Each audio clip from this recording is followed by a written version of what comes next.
It's Friday, there's our local market tomorrow, and that means it is harvest day.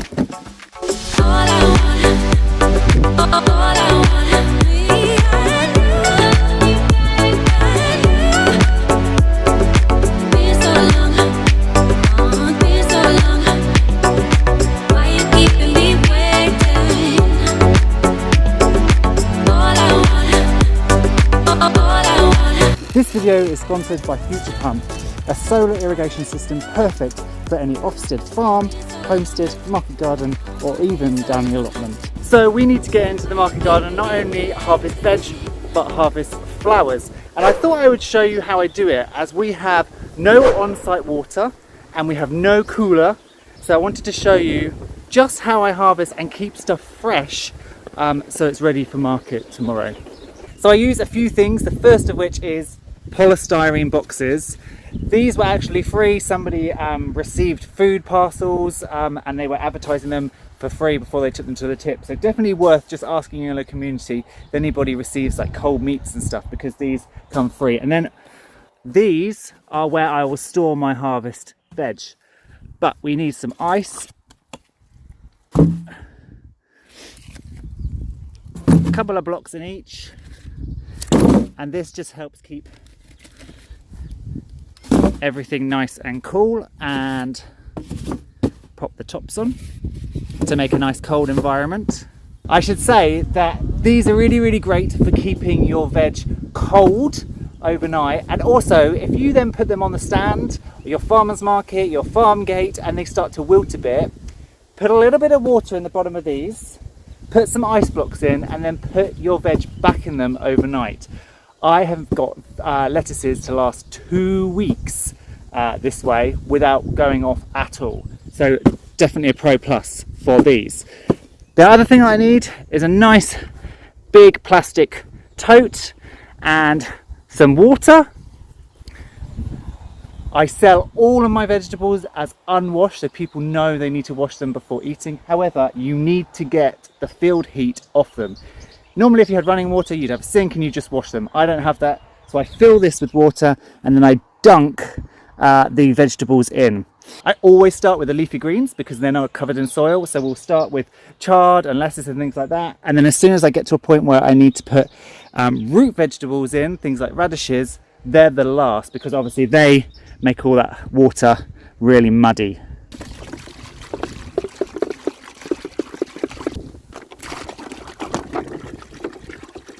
So we're going to start with some lettuces. So come down here.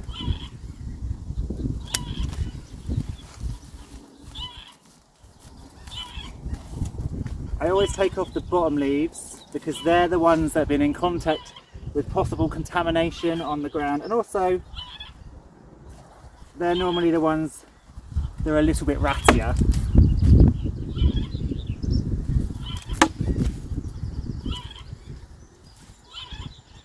And they send out little side shots. That's obviously a little side shoot. That's a nice lettuce. I also always, when I take off a leaf, check the toast and then dunk.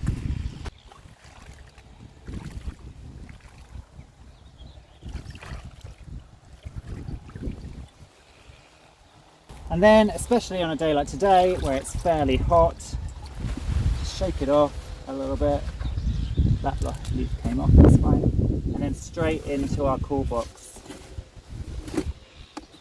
I tend to put them tip down as well, because then if you want to put some water in the bottom of this later, they're all ready to suck up that moisture. Put it back on.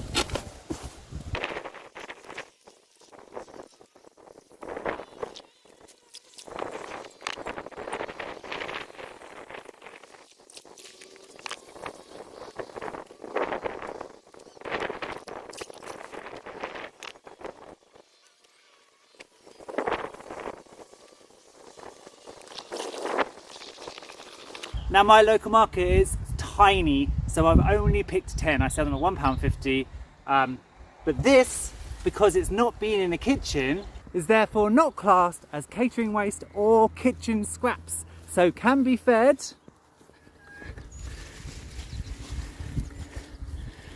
to the animals.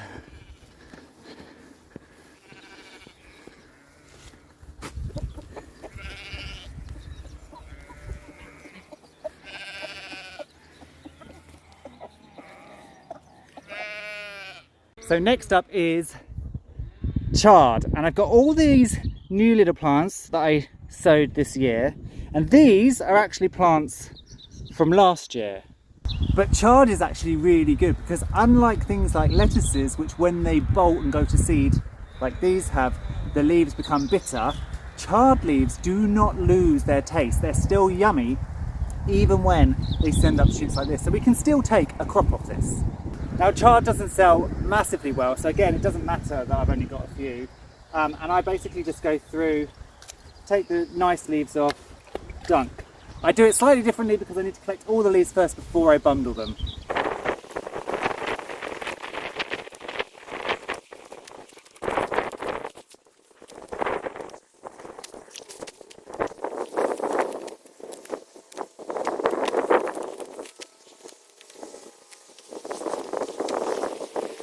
So we got a bucket of chard, and then literally we just need to bundle it.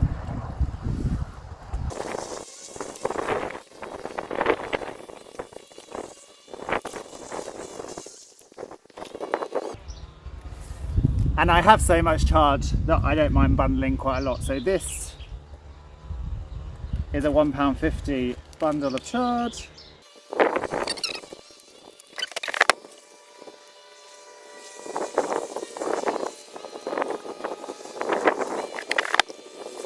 So that's the chard. Here's the excess. So let's give it to the piggies, who are just over here. If I can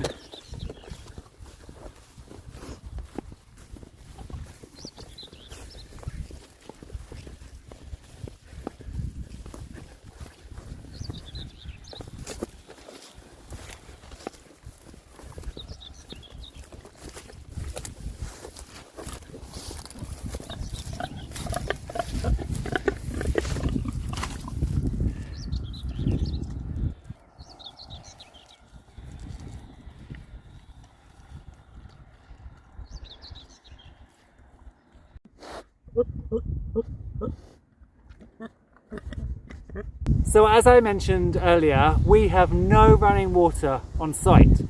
This means we needed a pump, and I want to speak to you quickly about Future Pump. Future Pump is a fully solar irrigation system that uses a mechanised pump to draw up water from a well or a pond or a lake, for example, and then pump it down irrigation tubes into your garden. One of the reasons I really love this company is they have worked a lot with developing countries, particularly in Africa, where arid conditions make it really difficult to farm. But using the sun and this beautiful solar panel, farmers can actually draw water directly from Lake Victoria, for example, and irrigate their crops in a completely self-sufficient, sustainable way. And actually talking to the team at Future Pump revealed that it goes much beyond farming, because in some cases being able to use this equipment meant they didn't have to buy water, which means they had more money to send their kids to school. So it had a huge knock-on effect.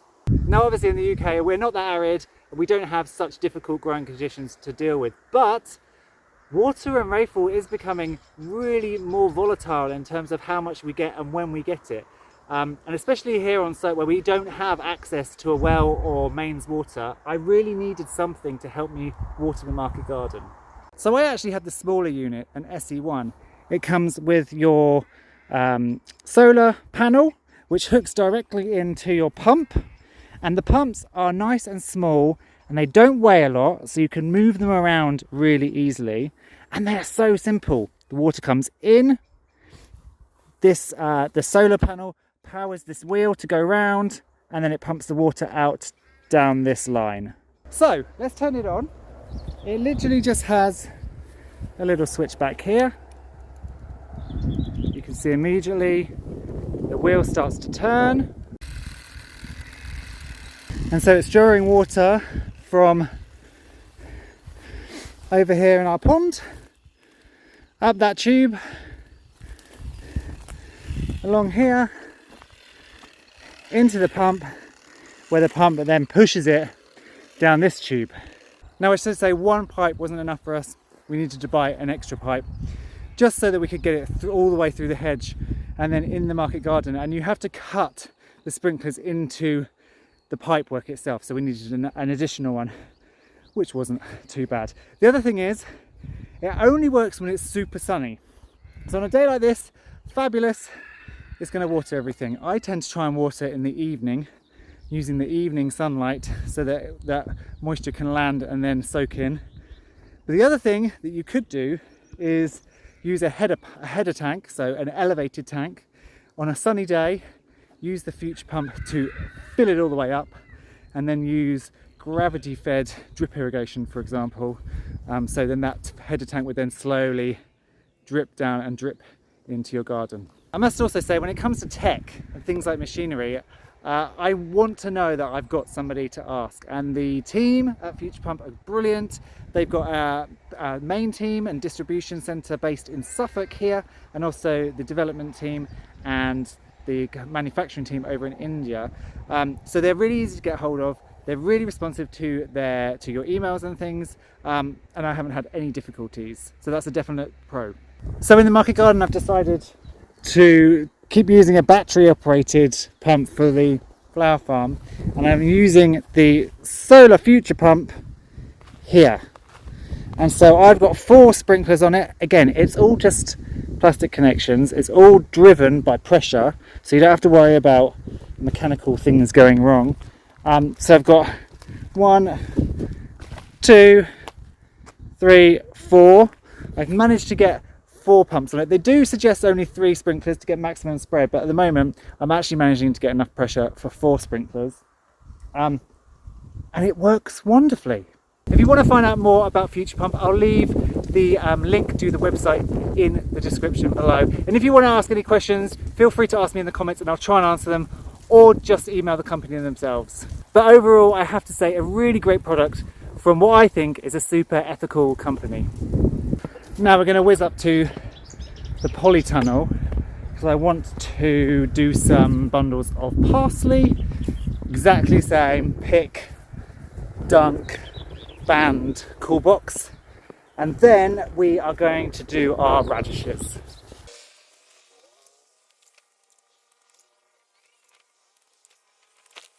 The smell as you're picking parsley is amazing.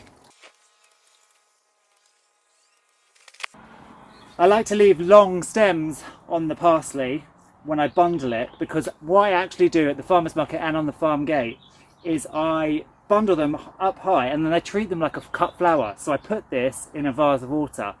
It lasts forever. I have had parsley down on the farm gate stand. When I first started putting it out, I wasn't selling much of it. I had the first few lots down there for 2 weeks. In the sun, in the rain, in the wind, but in that vase of water, they were fine. So again, long stem, dunk them in water. Long stems, when you go to the farmer's market, don't just lie them on the table, put them in a vase. They will just look brilliant, smell brilliant, and last as well for your customers.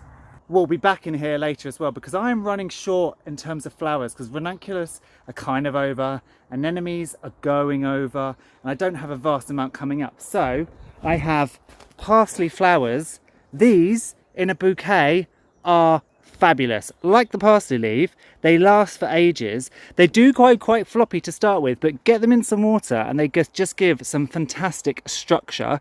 So we've got some parsley flowers. There's also some wild carrot flowers, which we may use, or I may wait till next week and cut those. There's a few of those in here, and there's a big old teasel over there. So I may just cut some of these smaller pieces with these tiny little cute heads and put those in, or I may leave them for a little bit longer. But yeah, sometimes you need a few weeds.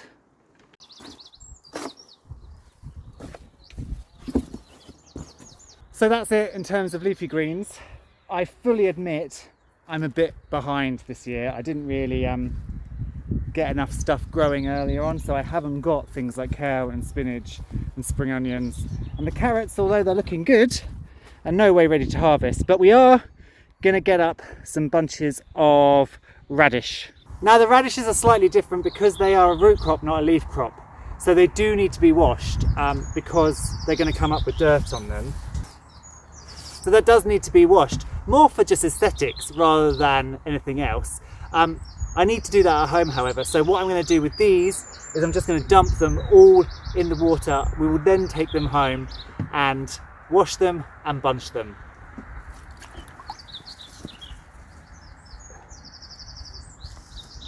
Oh my god. Oh, that would have been a good one. Bit too big though. So this is white icicle. And then we have some French breakfast. And then we also have some violet globe, but they haven't done as well.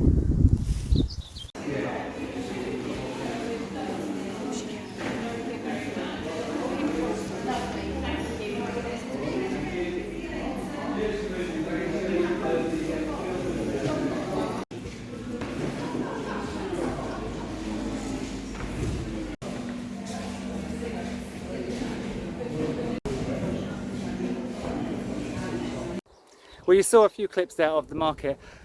I always forget to actually film because I'm too busy serving customers, but we sold out of flowers and we almost sold half of all the veggies, sold out of all the radishes. So it does seem that after a few months of going, we're now kind of building that client base, which is great. So now I need to start thinking about the market for next week.